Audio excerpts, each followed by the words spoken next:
Ciao da Nicoletta, e oggi dopo un'esperienza molto importante ieri con Professione Finanza vorrei lasciarvi una traccia, perché tanti pensano che io mi occupi di formazione più per i privati, in realtà è da tanti anni che faccio corsi a livello aziendale e sono corsi che amo veramente tantissimo, dalla comunicazione alla leadership, alla gestione dei conflitti, alla negoziazione, alla psicologia della vendita, alla persuasione, perché è determinante, veramente importante riuscire a comunicare nel modo giusto, riuscire a evitare i non detti, riuscire ad avere quel carisma, quella leadership che fa parte di noi.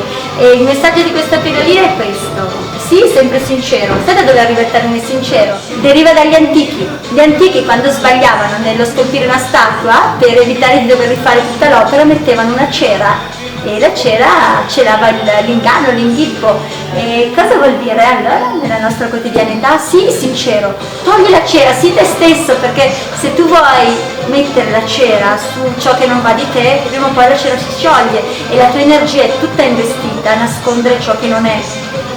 Sii te! E questa è una bella cosa che vedo importante in ogni ambito, in ogni settore, dall'ambito personale all'ambito privato all'ambito aziendale. Ciao, ciao ciao!